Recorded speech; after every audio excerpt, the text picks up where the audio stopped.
Boa noite. É, Nós estamos trabalhando em aula domiciliar, né? Porque nós estamos no início, por motivo de pandemia. Eu espero que todos estejam bem. Nós vamos dar continuidade ao nosso plano de ensino, onde nós vamos trabalhar direito das obrigações. Hoje a aula é obrigação de fazer. Vou disponibilizar duas aulas, uma de obrigação de fazer e a outra de obrigação de não fazer. Vou disponibilizar duas atividades, né, que vocês devem responder e postar no AVA. E deixo o meu e-mail para que vocês, caso tenham alguma dúvida, algum questionamento e queiram, né, trazer alguma dúvida, fica à disposição o meu e-mail.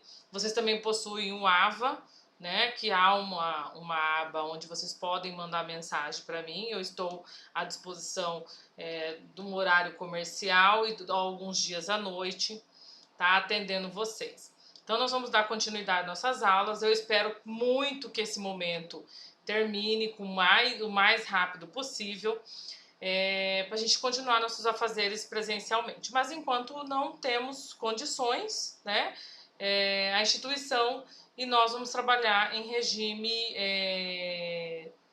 vocês em casa e nós passando as aulas, as atividades, utilizando o AVA, tá? Então vamos dar continuidade aos nossos estudos. Do Centro Universitário, Univag, eu vou dar o direito civil, direito das obrigações. Então nós vamos começar com um conceito, né? Nós já trabalhamos alguns conceitos em sala de aula, nas últimas aulas, então nós vamos dar continuidade no conceito de obrigações de fazer. O que é a obrigação de fazer? Nas obrigações de fazer, a prestação consiste em atos ou serviços a serem executados pelo devedor. Então nós temos as obrigações de fazer. A prestação consiste em atos ou serviços a serem executados pelo devedor. Então, a obrigação, né, ela é devida e ela deve ser exercida através de atos ou serviços realizados pelo devedor. É uma atividade, um comportamento, uma conduta. Por isso, elas se associam principalmente e se vinculam utilizando contratos de prestação de serviço. Quando que vocês vão estudar contratos? A disciplina de contratos será semestre que vem. Então, nós precisamos ter esse conhecimento de que a obrigação de fazer vincula, né, consiste numa prestação de ato ou serviço que devem ser executados pelo devedor. E se associam essa atividade principalmente aos contratos de prestação de serviço. Essa prestação ela pode ser uma atividade física, material ou uma atividade imaterial, artística ou científica. Então nós temos que lembrar que a obrigação de fazer ela pode ser uma atividade física, material, uma atividade intelectual, artística ou científica. Nós precisamos nos atentar com relação às diferenças, né, entre a obrigação de dar e a obrigação de fazer. Por quê? Porque muitos, né, nós, né, da academia e da atividade na advocacia, nós podemos confundir os conceitos, regras, características da obrigação de dar e de fazer. Né? Isso porque entregar ou restituir não deixa de ser uma conduta, um comportamento do devedor. Mas nós precisamos saber diferenciá-las. As obrigações de dar envolvem a entrega ou restituição de um bem. Então, obrigações de dar, eu envolvo a entrega ou restituição de um bem. Tá? Por isso, nós falamos em prestação de alguma coisa. Com relação à obrigação de fazer, elas estão relacionadas a uma atividade, tá? Uma atividade propriamente dita de agir em razão de uma prestação de fato. Na obrigação de dar, nós temos a prestação da coisa, entrega ou restituição de um bem, fala-se em prestação de uma coisa. Nas obrigações de fazer, nós estamos relacionando essa atividade a uma atividade propriamente dita, com relação a agir, ao qual nós temos uma prestação de fato. E outras, nós temos outras diferenças, né? As mais importantes entre as modalidades se encontra a forma de executar, ok? Que o devedor passa a ser inadimplente. Quando o devedor não quer cumprir a obrigação de dar, ele pode ser forçado a entregar o bem.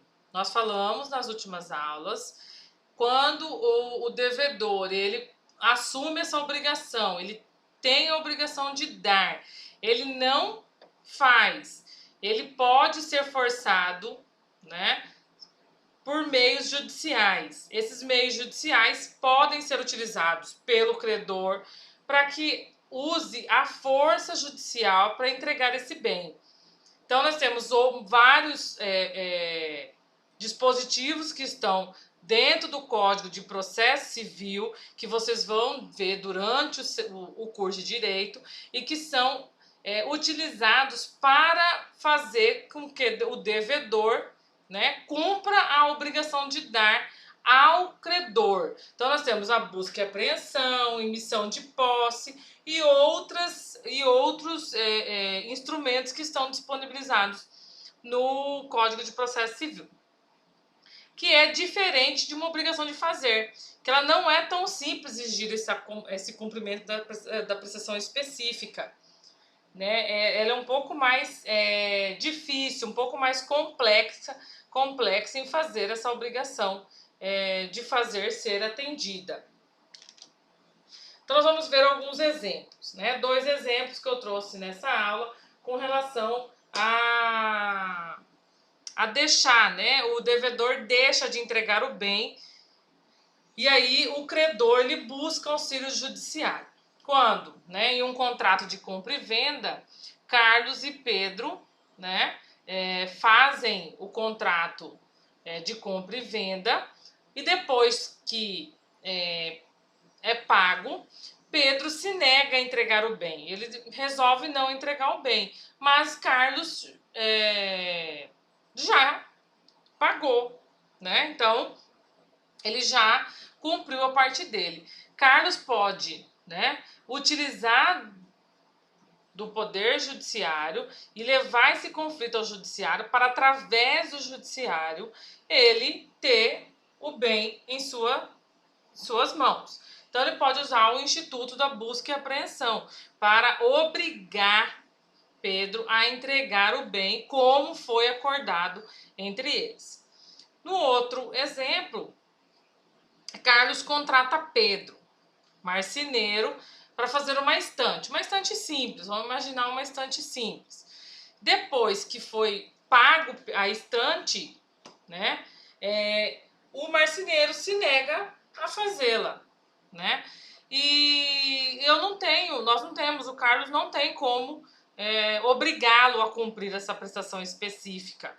No máximo, ele pode coagi-lo, né, buscando a aplicação de multa diária ou a devolução do seu dinheiro mais uma indenização por danos que ele pode apresentar isso utilizando o judiciário. Então, eu posso, né, tentar resolver, tentar coagi-lo utilizando de uma aplicação de multa diária pelos dias que estão sendo de atraso na entrega da estante, ou a devolução do valor pago, né, e possível indenização, que isso vai ser mensurável pelo próprio Poder Judiciário, né? Se eu dependo dessa estante para outros fins e a falta dessa estante me traz prejuízo, isso eu consigo apresentar ao Judiciário para depois o Judiciário fazer coagi-lo, né, aplicando essa possível perdas e danos. E aí nós temos as obrigações, né, de fazer, que ela pode ser fungível e infungível. No âmbito das obrigações de dar, nós estudamos que nós temos a obrigação de dar coisa certa e coisa incerta, né? Com relação às obrigações de fazer, ela tem a classificação de fazer fungível e não fungível. A fungível é aquela cuja pessoa do devedor é facilmente substituível. Então, a fungível, ela pode ser substituída por outra pessoa, tá? A prestação, ela pode ser substituível. E entretanto, existem obrigações de fazer que importa serem prestadas por pessoas determinadas. Hipótese que se fala em obrigação de fazer infugível, ou até mesmo em algumas doutrinas, ela apresenta como personalíssima, que eu não admito a substituição dessa pessoa do devedor. Isso está lá no artigo 247 e 248, ok? As regras específicas da obrigação de fazer. Da obrigação de fazer fungível sem culpa, tá? Se a prestação do fato torna-se impossível sem a culpa do devedor, sempre nós temos que memorizar, né? Com culpa ou sem culpa. Quando eu tenho, né, a prestação do fato, ela se torna impossível sem a culpa do devedor, eu tenho a obrigação resolvida, sem a possibilidade do credor pleitear possíveis perdas e danos. Então, fazer fungível sem culpa, eu tenho o afastamento de uma possível perdas e danos. Quando eu tenho um descumprimento de obrigação de fazer infungível sem culpa, eu tenho a obrigação personalíssima, né? Em razão da falta de culpa, eu aplico a mesma situação acima, né, anteriormente explicada, eu resolvo a obrigação também sem a possibilidade do credor pleitear essa perdas e danos. A infungibilidade, ela pode ocorrer da própria natureza da prestação, ou seja, da qualidade artística ou profissional do contratado. Então, quando eu tenho, né, a infungibilidade, eu tenho a obrigação personalíssima, né? Com a falta de culpa, eu aplico a mesma regra da obrigação de fazer fungível, né? Eu afasto a culpa do devedor e a obrigação está resolvida, sem a possibilidade do credor pleitear possíveis perdas e danos.